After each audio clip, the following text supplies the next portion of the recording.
Hey fellow babies, welcome back to Pachter Factor on SIFTD.net. If you are watching real time, that's because you're either a Patreon subscriber, and thank you very much for that, or you're a YouTube subscriber, thank you very much for that.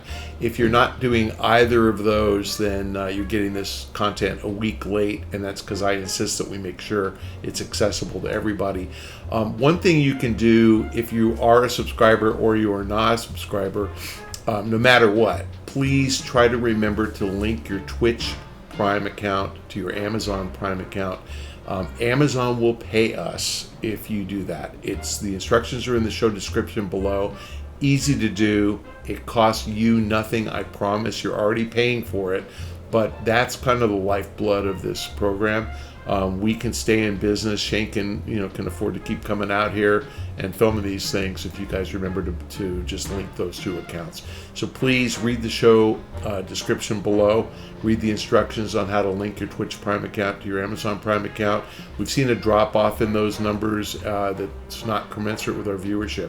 So if you're watching this, please just pause for a second, look at the show description and click, and that'll get Shane a little bit of extra juice to keep this show being produced.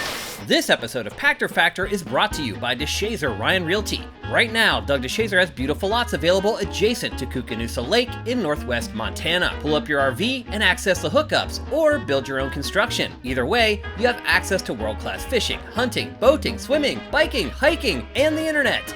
No matter where you're looking to buy, make Doug DeShazer your real estate consultant at 406-291-1643. That's Doug DeShazer at 406-291-1643. From JCWA Inc. Recently, there's been discussion about the length of Marvel's Spider-Man. How many hours of entertainment should you get for $70? Not every game has to be a 100-hour epic like Baldur's Gate. As long as it's good, I'm fine spending $70 for a pretty game that's only 2 hours long. What do you think is a sweet spot for full-price single-player games? Boy, that's a question that really kind of rolls me back to the 2000-aughts. In 2001 through 5, games were typically 20 to 30 hours. And in the later 2000s, 2006 through 8 or 9, you started seeing them get trimmed down. And once they got below 10 hours, everybody started complaining. And interestingly, 10 hours for a game reviewer was 30 hours for me. And I actually played some of those games. And I remember, I wish I could remember which one. One of the Call of Duties, it wasn't Modern Warfare, but it was maybe the one right after the first Modern Warfare, was 8.5 hours. And I actually played it through, and it took me like 16, for real. Yeah, but I just got killed more frequently than the game reviewer did. But, I think that conventional wisdom is you got to give somebody 20 hours for them to feel good about spending $70. And you think through that, it's like better than a movie, going to a movie. Movie's 2 hours for 10 or 15 bucks. So $70, 20 hours is probably enough. Do we get spoiled by Grand Theft Auto? Yes.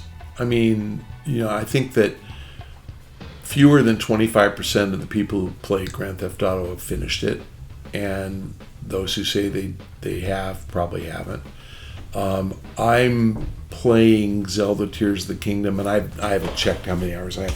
I have way more than 100 hours. I probably have 180 or 200 hours into it. I am done, like I actually beat Ganondorf, but man, then I decided I wanted to be a completionist, and I've done every side quest but maybe 5 or 6, and mostly because they just look stupid to me. But I decided to go get all the armor, and that's fun. And getting armor, I've actually discovered a couple of locations I didn't even know that I'd missed.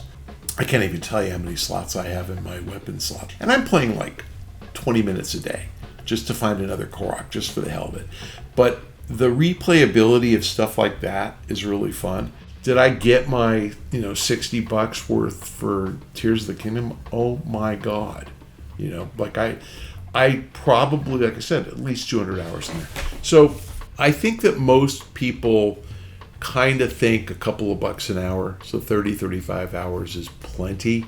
Under 20, you might start to whine. 20 to 30, you just kind of don't notice. And again, the 20-hour kind of level for Marvel Spider-Man, just remember everybody's not as good as you.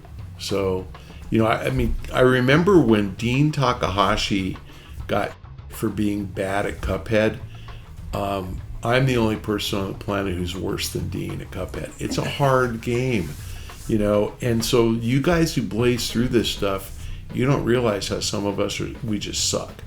The replayability of these games is unbelievable. And, again, I don't play very many games all the way through, but my God, I played Fallout 3 all the way through as a good guy. Then I played it all the way through as a bad guy. Then I played it all the way through as a woman just to see if the NPCs treated me differently, and they did, by the way.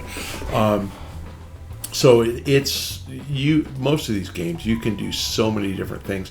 I played Fallout New Vegas, and I killed the Brainiac thing just to see what happened. But same, when I played bad guy, I blew up Megaton in Fallout 3. So, it's fun to try different things in some of these games, and the variety is great. And people who played Mass Effect know what I'm talking about too. It's like you can try different stuff, and the gameplay is different, and it's fun. So I don't really care how short a game is if they give you enough to do that you can go back and do it again. And again, I think that almost every game developer is trying to give you a rich experience. They're going to make more money if they give you a rich experience. And the new model, which we've talked about, is the Sony model of, ongoing monetization in the game, live service games. People are trying to build them longer and longer and longer. So trust me, Grand Theft Auto 6, 300 hours, maybe more. No, it's going to be giant. That's why it's taking 10 years. Because the Rockstar guys recognize value for your money, and they want to make sure that you have the best experience you've ever had for $70, and you'll get it. I believe that. They're the one company that's not going to apologize in advance and tell you that Grand Theft Auto won't be as good as Baldur's Gate. It will be. Again, appreciate your patronage if you're a Patreon patron. Thank you for contributing there.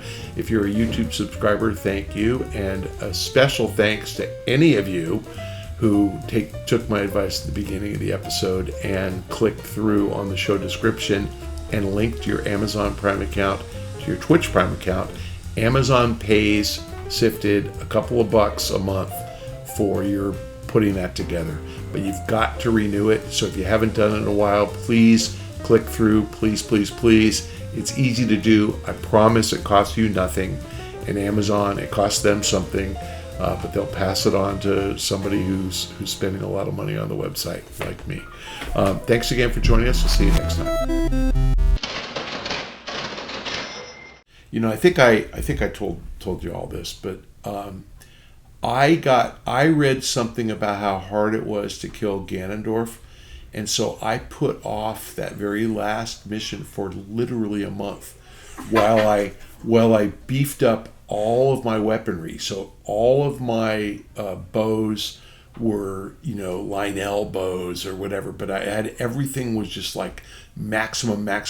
And, of course, you go into like Hyrule Castle and you find royal bows everywhere. So I'd have my worst bow was like 38 power, And same thing with I decided I got the Zonai armor.